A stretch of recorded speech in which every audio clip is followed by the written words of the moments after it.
Chapter 3. Tuning into new potentials in the quantum. Getting beyond our body, our environment and time isn't easy. But it's worth it because once we disconnect from three-dimensional reality, we enter a whole other reality called the quantum, the realm of infinite possibility. Describing this reality is a bit challenging because it's unlike anything we are familiar with in the physical universe. The rules of Newtonian physics, the way we are used to thinking the world works, simply don't apply. The quantum, or unified field, is an invisible field of energy and information, or you could say a field of intelligence or consciousness that exists beyond space and time. Nothing physical or material exists there. It's beyond anything you can perceive with your senses. This unified field of energy and information is what governs all the laws of nature.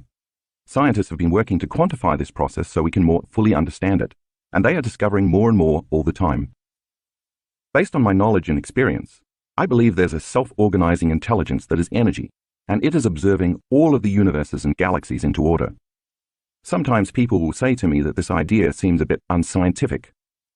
I always answer them with the same question. What happens after an explosion, order or disorder? Their answer is always that disorder results. Then I ask, so why, after the Big Bang, which was the biggest explosion ever, has so much order been created? Some intelligence must be organizing its energy and matter into form and unifying all the forces of nature to create such a masterpiece. That intelligence, that energy, is the quantum or unified field. To give you some idea of what this field is like, imagine taking away all the people and bodies on Earth, all the animals and plants and physical objects, both natural and man-made, all the continents, the oceans, and even the Earth itself. Imagine you could then take away all the planets and moons and stars in our solar system, including our sun. And then imagine taking away all the other solar systems in our galaxy, and then all the galaxies in the universe. There's no air, and there isn't even any light that you can see with your eyes. There's just absolute blackness, the void, the 0-point field. It's important to remember this because when you as a consciousness in the present moment unfold into the unified field, you will be in an infinite black space, void of anything physical. Now imagine that not only do you not see anything here, but because you enter into this realm without a physical body, you also have no sight with which to see, nor do you have the capacity to hear, feel, smell, or taste. You have no senses here at all. The only way you can exist in this quantum is as an awareness. Or better said, the only way you can experience this realm is with your awareness, not your senses. And since consciousness is awareness, and awareness is paying attention and noticing, once you are beyond the world of the senses, when you pay attention to the energy of the quantum field, your consciousness is connecting to greater levels of frequency and information. Yet as strange as this may sound, the quantum field is not empty. It's an infinite field filled with frequency or energy. And all frequency carries information.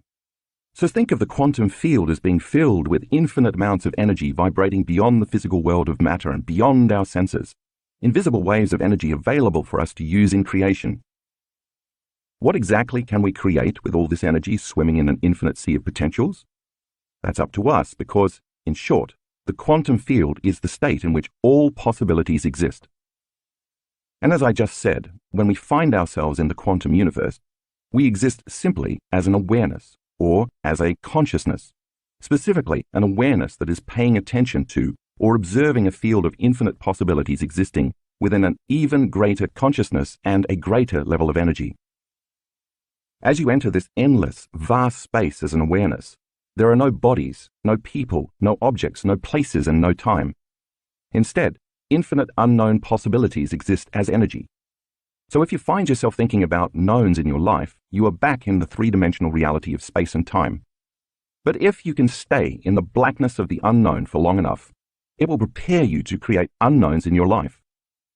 In the previous chapter, when I was instructing you to return to the present moment, I was referring to you stopping yourself from thinking about the predictable future or from remembering the familiar past and simply unfolding into this eternal, vast space as an awareness, to no longer place your attention on anything or any one material in this three-dimensional reality, like your body, the people in your life, the things you own, the places you go, and time itself. If you do that properly, you are nothing but awareness. That's how you get there. Now let's back up a bit and look at how scientists came to discover the quantum universe. which happened when they began studying the subatomic world. They found that atoms, the building blocks of everything in the physical universe, are made up of a nucleus surrounded by a large field containing one or more electrons. This field is so large in comparison with the tiny electrons that appear to be 99.99999999999% empty space. But as you just read, the space isn't actually empty.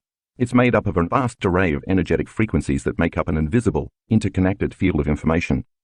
So everything in our known universe, although it may appear to be solid, is actually 99.999999999% energy or information. In fact, most of the universe is made up of this empty space. Matter is an infinitesimally small component in relation to the immense space of nothing physical. Researchers soon discovered that the electrons that move around in that vast field behave in a completely unpredictable manner. They don't appear to be subject to the same laws that govern matter in our larger universe. They're here in one moment and then gone the next, and it's impossible to predict where and when the electrons will appear. That's because, as the researchers eventually discovered, the electrons exist simultaneously in an infinite number of possibilities or probabilities. It is only when an observer focuses his or her attention and looks for something material that the invisible field of energy and information collapses into a particle we know as the electron. That is called collapsing the wave function, or a quantum event. But as soon as the observer looks away, no longer observing the electron and taking his or her mind off the subatomic matter, it disappears back into energy. In other words, that particle of physical matter, the electron, can't exist until we observe it, give it our attention. And the moment we're no longer putting our attention on it, it turns back into energy, specifically an energetic frequency which scientists call a wave, and into possibility. In this way, mind and matter are related in the quantum. By the way, just as we as subjective consciousness are observing the electron into form, there's an objective universal consciousness that is constantly observing all of us and our three-dimensional reality into order and form as well. So what that means for you is this. If you're viewing your life from the same level of mind every single day, anticipating a future based on your past, you are collapsing infinite fields of energy into the same patterns of information called your life. For example, if you wake up and you think, "Where's my pain?" your familiar pain soon appears because you expected it to be there. Imagine what would happen instead if you were able to take your attention off the physical world and the environment. As you learned in the last chapter, when you take your attention off your body, you become nobody, and you no longer have access to, or any use for, the senses. When you take your attention off the people in your life, you become no one, and so you no longer have an identity as a parent, a partner, a sibling, a friend, or even as a member of a profession, a religious group, a political party, or a nationality. You have no race, no gender, no sexual orientation, and no age. When you take your attention off objects and places in the physical environment, you are in no thing and nowhere. Finally, if you take your attention off linear time, which has a past and a future, you are in no time. You are in the present moment in which all possibilities in the quantum field exist. Because you are no longer identifying with or connected to the physical world, you are no longer trying to affect matter with matter. You are beyond matter and beyond how you identify yourself as a body in space and time. In a very real sense, you are in the immense blackness of the unified field where nothing material exists. That's the direct effect of continuously laboring to get to the present moment that I described in the previous chapter. The moment that happens, you unfold your attention and energy into an unknown field beyond matter where all possibilities exist.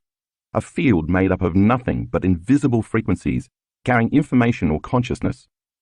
And just like the quantum scientists who took their attention off the electron, only to find that it reverted to energy and possibility, if you were to take your attention off your life, or get beyond the memory of your life should turn into possibility. After all, if you focus on the known, you get the known. If you focus on the unknown, you create a possibility. The longer you can linger in that field of infinite possibilities as an awareness, aware that you are aware in this endless black space, without putting your attention on your body, on things, or on people, places, and time, the longer you invest your energy into the unknown, the more you are going to create a new experience or new possibilities in your life. It's the law. Brain changes. When you walk through the door to the quantum field, you can't enter as a somebody. You have to enter as a nobody, as only an awareness or a consciousness, a thought or a possibility, leaving behind everything else in the physical world and living only in the present moment. And as I said in the previous chapter, this process requires that you break your chemical addiction, at least temporarily, to the same emotions that used to drive your thoughts, and you stop feeling the same way so you can stop putting your attention on the three-dimensional world of matter, the particle, and instead put your attention on energy or possibility, the wave. Given all of that, you probably won't be surprised to learn that such an experience creates some pretty significant changes in your brain. First, because you are perceiving yourself as being beyond the physical world, which means there's no outside danger to anticipate, your thinking brain, the neocortex, the seat of your conscious mind, slows down, becomes less aroused, and works in a more holistic fashion. Earlier, we talked about how living by the hormones of stress causes our brain waves to fire in a very disordered, incoherent pattern, which in turn means our bodies can't work efficiently, because we are trying to control and predict everything in our lives. We become excessively focused, shifting our attention from one person to another thing, to some place at a certain time, activating the various neurological networks assigned to each one of these nodes. Once we slip into the present moment and become aware of this infinite field of information where there is nothing physical, this eternal void, and once we are no longer analyzing or thinking about any body, any one, anything, any place, or any time, we are no longer activating those different compartments of neural networks in our brain. And as we move our awareness from a narrow focus on matter, objects, people, places, our bodies, and time, in our external environment, and instead open our focus and become aware of the vastness of this infinite blackness by putting our attention on nothing, on space and energy and information, our brain begins to change. The different compartments that were once subdivided now start to unify and move toward a coherent whole brain state. Different neural communities reach out and form bigger communities. They synchronize, organize, and integrate. And what syncs in the brain begins to link in the brain. Once your brain gets coherent, you get coherent. When it gets orderly, you get orderly. When it works well, you work well. In short, when it functions more holistically, you feel more whole. In other words, once you start connecting to the unified field as an awareness, or once you become more aware of it by paying attention to it, your biology becomes more whole and unified, since the unified field is by definition a unifying energy. To more clearly see the difference between coherence and incoherence, take a look at graphic 2 in the color insert, as well as figure 3.1. As you can see, when brain waves are coherent, they are in phase with one another. Both their crests, their high points, and their troughs, their low points, match. Because coherent brain waves are more orderly, they are also more powerful. You could say they speak the same language, follow the same rhythm, dance to the same beat, and share the same frequency, so they find it easier to communicate. They're literally on the same wavelength. When brain waves are incoherent, on the other hand, the electrochemical messages or signals they are sending to different parts of the brain and body are mixed and erratic, so the body cannot then operate in a balanced optimal state. The second change our brains experience when we enter the quantum is that our brainwaves move into a slower frequency, from beta brainwaves to coherent alpha and theta brainwaves. That's important because as we slow down our brainwaves, our consciousness moves out of the thinking neocortex and into the midbrain, the limbic brain, and there it connects with the autonomic nervous system, the body's subconscious operating system. See figure 3.2. This is the part of the nervous system that is in charge of digesting food, secreting hormones, regulating body temperature, controlling blood sugar, keeping our heart beating, making antibodies that fight infections, repairing damaged cells, and myriad other functions of our bodies over which most scientists believe we have no conscious control. Basically, the autonomic nervous system keeps you alive. Its main job is to create order and homeostasis, which balances the brain and ultimately the body. The more we can linger in the present moment as no body, no one, no thing, no where, in no time, the more integrated and coherent our brain becomes. This is when the autonomic nervous system steps in and begins to heal the body, because our consciousness merges with its consciousness.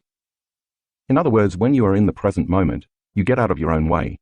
As you become pure consciousness, pure awareness, and change your brainwaves from beta to alpha and even to theta, the autonomic nervous system, which knows how to heal your body much better than your conscious mind does, steps in and finally has an opportunity to clean house. That's what creates brain coherence. If you look at graphics 3A-3C in the color insert, you'll see 3 different brain scans. Graphic 3A is a normal scan of someone in normal thinking beta brainwaves. Graphic 3B was recorded while a student was performing an open focus, showing coherent, synchronized alpha brainwaves. Graphic 3C represents a deeper brainwave state of coherent, synchronized theta. If in this state you are no longer reaffirming the known, your same life, and instead you keep investing your energy into the unknown, as you would invest money in a bank account, then you are able to create new, unknown possibilities in your life. Just as the material electron expands back to immaterial energy in the quantum field once scientists stop observing it, when you no longer observe your pain, your routine life, and your problems, they will turn back into energy, into an infinite number of possibilities, into pure potential. Only once you are truly present in this potent place beyond this space and time, the place from where all things materially come, can you begin to create real change. At a 4-day advanced workshop in 2016 in Tacoma, Washington, we conducted a study to show how this actually works. We measured the brainwaves of 117 workshop participants using electroencephalograms. EEG measurements were taken before and after the workshop. We were looking to see if we could detect changes in 2 different measures of brain function. The first measure was how long it took the subjects to achieve a meditative state, defined by the ability to maintain an alpha brainwave state for at least 15 seconds. We found that the participants were able to achieve meditative states 18% quicker by the end of the 4-day workshop. The second measure we looked at was the ratio between delta brainwaves, associated with moving into deeper levels of the subconscious mind, and high-range beta brainwaves, usually associated with high levels of stress. Anxious people usually have lots of high-range beta and a lower level of delta brainwave frequencies. We were looking to see if meditation, specifically the successful practice of slipping into the quantum realm and becoming no body, no one, no thing, nowhere, in no time, might improve those values, and in fact, it did. Participants lowered their high-range beta brainwaves, indicating they were feeling less stress, by an average of 124%, and increased their delta brainwaves, indicating a greater feeling of oneness during meditation, by an average of 149%. The amount of high-range beta brainwaves diminished relative to the amount of delta waves by 62%, and this all happened in only 4 days. Look at figure 3.3 to see these results. You'll notice that some of the changes we measured were greater than 100%, indicating these participants were able to make unusually significant improvements relatively quickly. That's pretty supernatural. Changing your energy. Combining a clear intention with elevated emotions. Once you're in the sweet spot of the generous present moment, where all possibilities exist in the quantum field, how do you turn one or more of those potentials, those immaterial possibilities, into reality in the 3-dimensional world of matter? This requires 2 things: a clear intention and elevated emotion. Your clear intention is exactly what it sounds like. You have to get clear on what it is you want to create, getting as specific as possible, and describe it in detail. Let's say you want to go on a great vacation. Where is it you want to go? How do you want to get there? Who do you want to go with, or who do you want to meet when you're there? What sort of accommodations do you want to stay in? What do you want to do or see when you're there? What food do you want to eat? What do you want to drink? What kind of wardrobe will you pack? What will you buy to bring home? You get the point. Make it detailed. Make it as real as you can, because you are going to assign a letter as a symbol of possibility to all of those conditions. As you read in the previous chapter, those thoughts, which make up your intention, are the electrical charge you are sending out into the unified field. Now you have to combine that intention with an elevated emotion such as love, gratitude, inspiration, joy, excitement, awe, or wonder, to name just a few examples. You have to tap into the feeling you anticipate you will have when you manifest your intent, and then feel the emotion ahead of the experience. The elevated emotion, which carries a higher energy, is the magnetic charge you are sending out into the field. And as you have read, when you combine the electric charge, your intention, with the magnetic charge, elevated emotion, you create an electromagnetic signature that is equal to your state of being. Another way to describe these elevated emotions is to call them heartfelt emotions. Usually when we feel emotions like those I just mentioned, we notice that our heart begins to swell. That's because our energy is moving to that area, and as a result, we feel these wonderful, elevated feelings that carry an intent to give, to care for, to nurture, to trust, to create, to connect, to feel safe, to serve, and to be thankful. Unlike the stress emotions, which we discussed in the previous chapter, that draw from the invisible field of energy and information that surrounds the body, these heartfelt emotions contribute to the body's energy field. In fact, the energy that is created when the heart opens makes the heart become more orderly and coherent, just like the brain, so it produces a measurable magnetic field. It's this action that connects us to the unified field. And when we marry an intention, the electric charge, with that energy, the magnetic charge, we create a new electromagnetic field. Since energy is frequency, and all frequency carries information, it is that elevated energy that carries your thought or intention. Remember, those potentials in the quantum field exist only as electromagnetic frequencies with information, and you cannot perceive them with your senses as matter yet. It makes sense then that the new electromagnetic signal you broadcast would attract those electromagnetic frequencies in the field that are a vibrational match to it. In other words, when there's a vibrational match between your energy and any potential that already exists in the unified field, you begin to draw that new experience to you. It will find you as you become the vortex to your future. So in that way, you don't have to work to bring what you want to manifest to you, and you don't have to go anywhere to get it. That's changing matter with matter. You have to become pure consciousness, no body, no one, no thing, nowhere in no time, and change your energy, the electromagnetic signal you are broadcasting, and then you will draw that future experience right to you, changing energy into matter.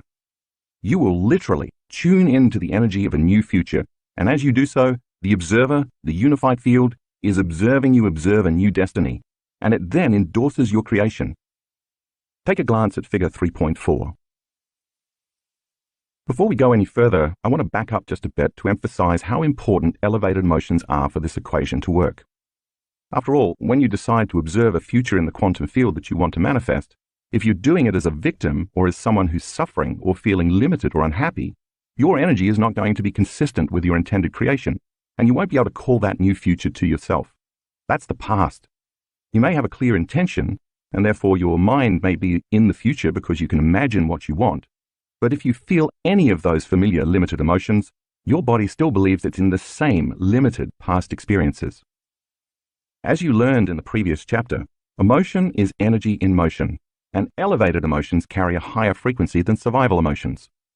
So if you want to create change, you have to do it from a level of energy that's greater than guilt, greater than pain, greater than fear, greater than anger, greater than shame, and greater than unworthiness. In fact, any lower vibrational energy that you are feeling cannot carry the thought of your future dream. It will carry only a level of consciousness equal to those limited emotions. Therefore, if you're going to perform something that's unlimited, you'd better feel unlimited. If you want to create freedom, you better feel free. And if you want to truly heal yourself, you'd better raise your energy to wholeness. The more elevated the emotion you feel, the greater the energy you broadcast and the more influence you will have on the material world of matter. And the greater your energy, the shorter the amount of time it takes for your manifestation to appear in your life. In this process, you relax and allow a greater mind, the consciousness of the unified field, to organize an event that's right for you. You essentially get out of the way.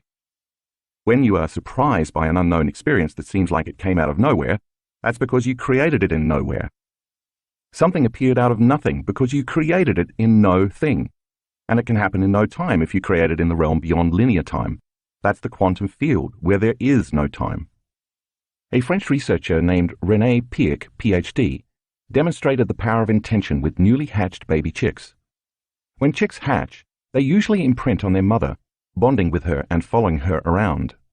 But if the mother isn't there when the chicks hatch, they'll imprint on the first moving object they encounter. For example, if a chick first sees a human, it will follow the human around in the same way. For his study, Piech built a special type of random event generator, a computerized robot that would turn randomly as it moved around an arena, going right 50% of the time and going left 50% of the time. As a control, he first recorded the robot's path in the arena with no chicks present. He found that over time, the robot covered most of the arena equally. Next, Piech exposed newly hatched chicks to the robot. As expected, they imprinted on the robot as if it were their mother and followed it all over the arena. After the chicks had imprinted on the robot, he removed them from the arena and then put them in a cage on one side where they could see the robot but not move toward it. What happened next was astonishing. the intention of the baby chicks to be near to what they believe to be their mother, in this case the robot, actually influenced the random movements of the robot. It no longer moved all over the arena, but instead remained in the half of the arena closest to the chicks. See figure 3.5.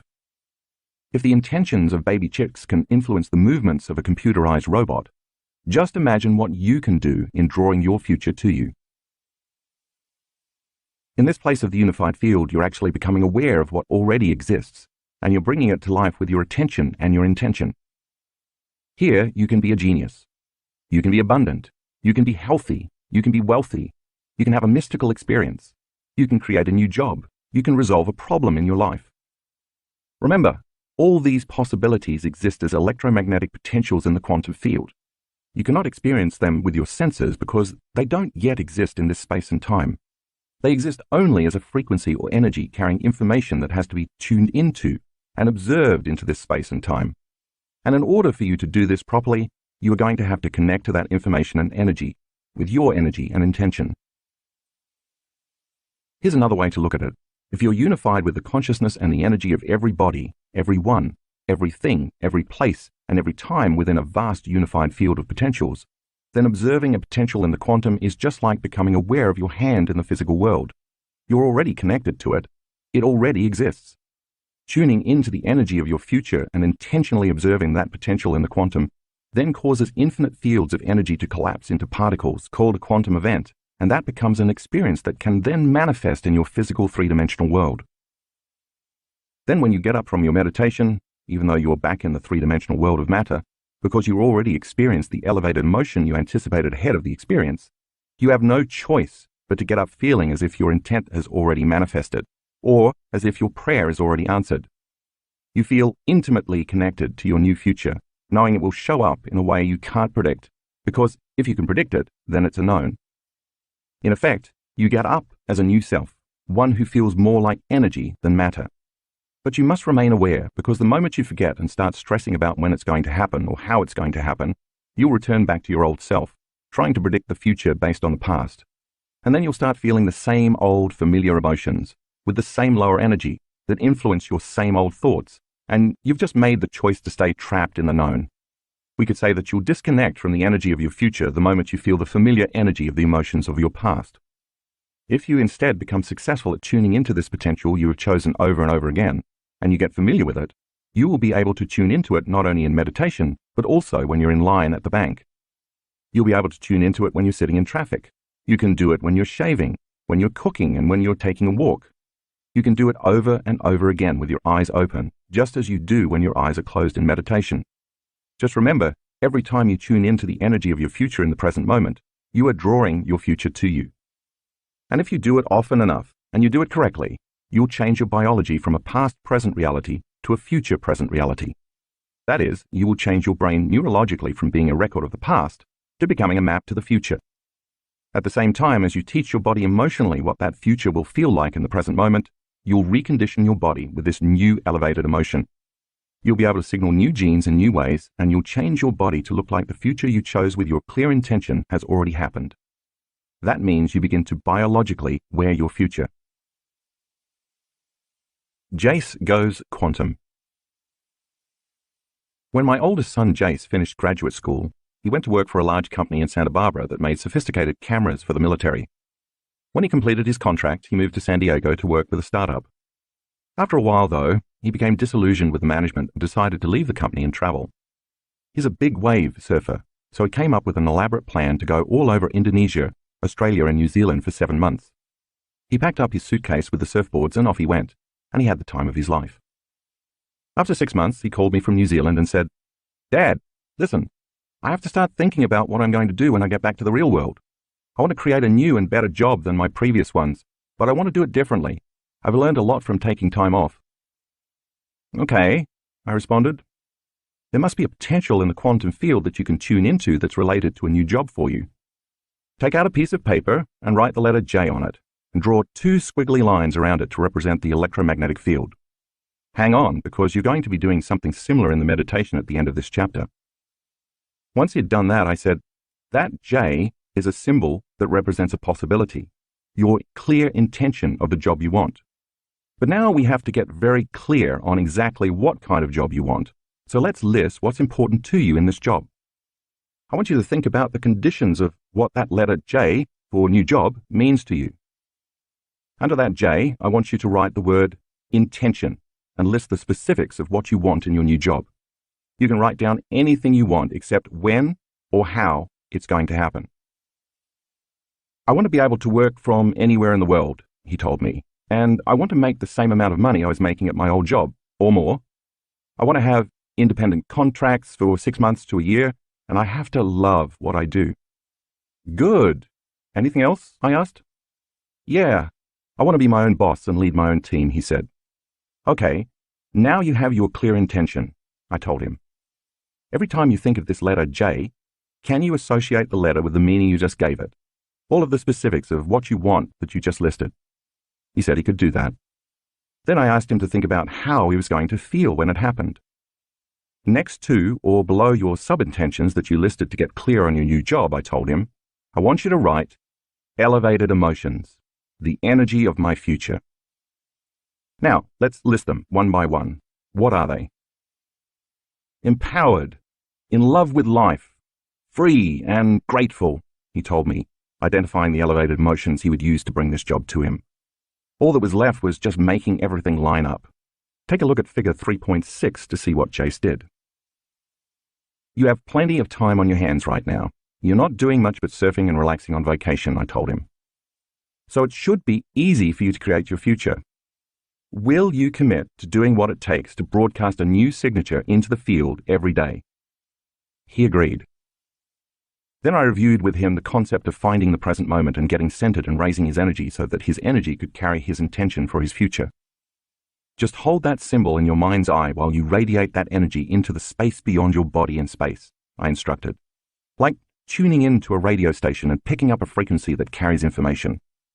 The longer your awareness lingers in this energy, or the longer you are conscious of the energy of your future, the more likely you will be to call the experience to you. So just tune in to the energy of your future every day. And remember, whatever you broadcast into the unified field is your experiment with destiny. When there is a vibrational match between your energy and the energy of this potential, it will find you. So Jace, can you stay there? Yeah, he replied. And then once you've been in that new state of being for some time, I want you to think about what you're going to do in your new job, I continued. What choices will you make? What things will you do? What experiences await you and how will they feel? I want you to live in that future reality in the present moment. Simply remember your future from that new state of being. Just as people tend to obsess about the worst thing that could happen to them in their lives every day, I was instead asking my son to obsess about some of the greatest things that could happen when his new job found him. Think about all the time you will have to surf, the traveling you can continue to do, the team of people you will work with, their strengths and the money you can save for a new house and a new car, I encouraged him. Have fun with those ideas each day. Just like the piano players and the muscle exercises that you read about in the last chapter, Jace was about to prime his brain and his body to look as if the future he wanted had already occurred. And since where you place your attention is where you place your energy, I continued, I want you to invest your attention and your energy into that new future. And just as your body follows your mind to the shower every morning, to a known, if you keep doing this process, your body is going to follow your mind to an unknown. Jace agreed to do the meditation every day. 1 month later, he returned, and the moment he landed in Los Angeles, he texted me and asked, Hey Dad, I'm in the US again. Can we talk? Uh-oh, I thought. Here we go. So I called him and asked how things were going. Great, Jace said. But I kind of ran out of money. I don't know what I'm going to do. Now, the father in me wanted to say, Don't worry, son, I'll spot you some money until you get back on your feet. But the teacher in me prevailed and responded, That's so cool because now you're really going to have to create. Now you're in the unknown. Let me know how it goes. And I hung up. I could feel his discomfort, but I know my son and I knew he would get focused and do the work. Since he was really feeling the heat now, Jace had to seriously step up his game. He drove to Santa Barbara to see his college roommates, and a bunch of them went snowboarding for 4 days, just as they do together every year. When the 4-day weekend was over, he stopped back in Santa Barbara before coming home, and he happened to walk into a surf shop. All of a sudden, he saw the top surfboard fin designer in the world who also just happened to be there. They started talking, and before long the designer told Jace, "I'm looking for an engineer to design surfboard fins. We're going to revolutionize the industry together. I need him for 6 months to a year, and he can run his own show, do whatever he wants. All I care about is ending up with a high-quality product." You know how the story ends. Jace got the job, with a 1-year contract that he can renew at any time. He makes more money now than he did in his other job.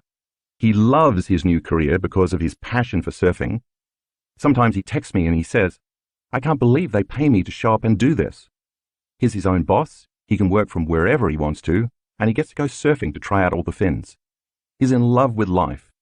He didn't have to send a resume, he didn't have to make a phone call or write an email, and he didn't have to go anywhere to interview or fill out an application.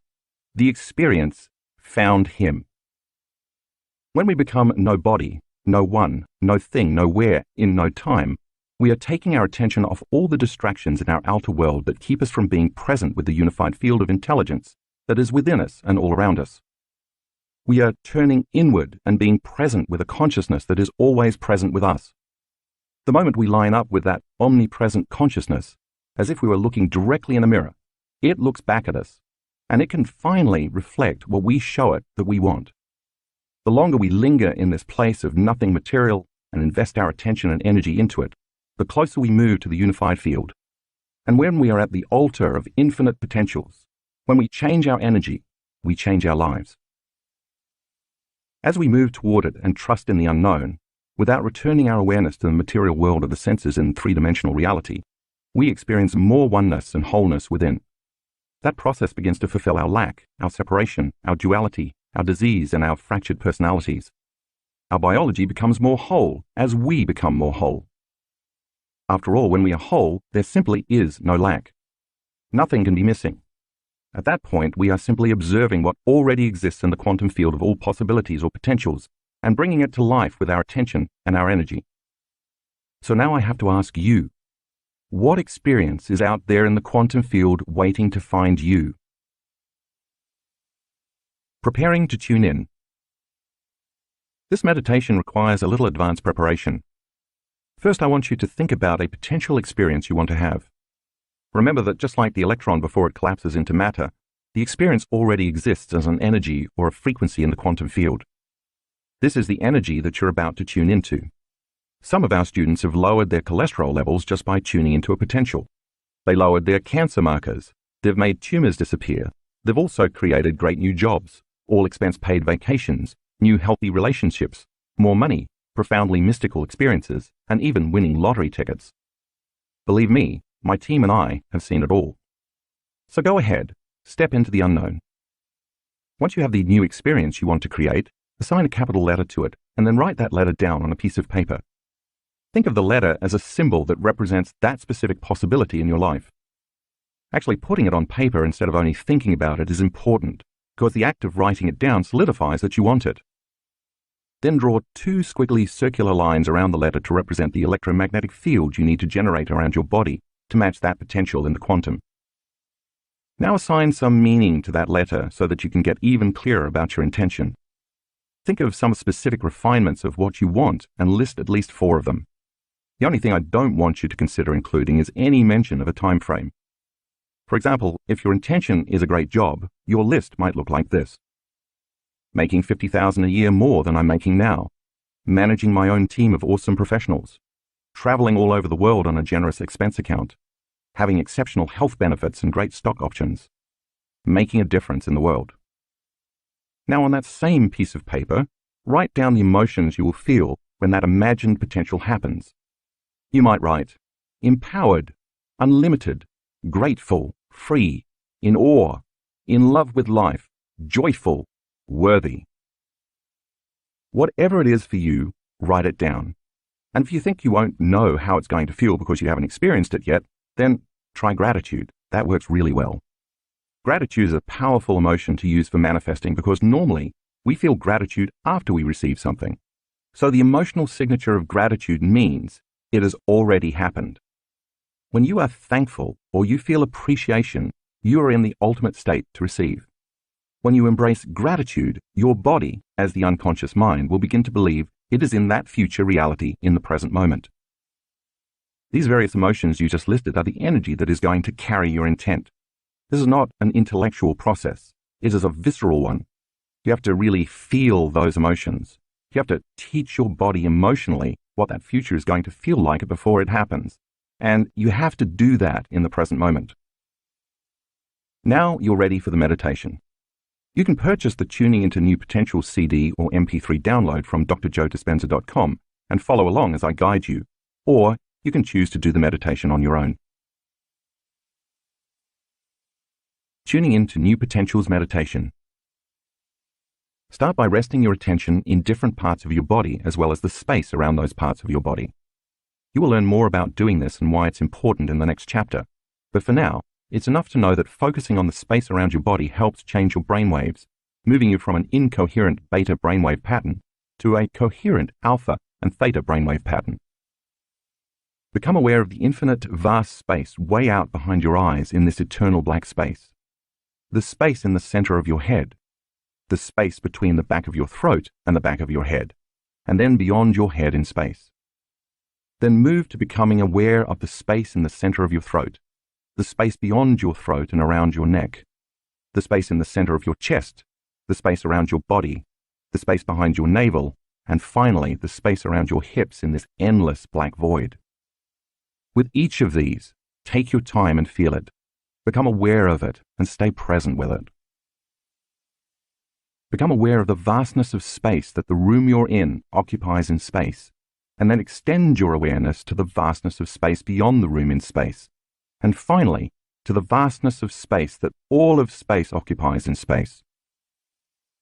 Now it's time to take your attention off your body, the environment and time, and to become nobody, no one, no thing, nowhere, in no time, to become pure consciousness, to unfold as an awareness into this infinite black space, an endless field where all possibilities exist. If you get distracted, simply return to the present moment, as we discussed in the previous chapter. Keep unfolding into this immaterial space by continuously reinvesting your attention into it. Think about the potential that already exists in the quantum field that you want to tune into by remembering your ladder. Sense the energy of that future potential within you and all around you, and tune in to your future. When you do this, you'll be moving into a new state of being, broadcasting a whole new electromagnetic signature into the field. When there's a vibrational match between your energy and that potential, the new event is going to find you. You don't have to make anything happen. I want to be clear here. It might take more than a few meditations for your future opportunity to unfold. It could happen in a week, a month, or even longer. The key is to keep doing it until it occurs. Once you're in a new state of being, broadcasting a new electromagnetic signature, now remember your future before it happens and begin to mentally rehearse what that future will be like by living in that future. Make it as real as possible, calling up those elevated emotions you listed so you can teach your body emotionally what that future feels like. Surrender your creation to a greater mind, planting a seed in the infinite field of possibilities, and just let it go. Finally, bless your body with a new mind. Bless your life. Bless your challenges. Bless your soul. Bless your past, and bless your future. Bless the divine in you and open your heart and give thanks for a new life before it's made manifest. Slowly bring your awareness back to the room, and when you're ready, open your eyes. Get up from your meditation as though your future has already happened, and let the synchronicities and new possibilities find you.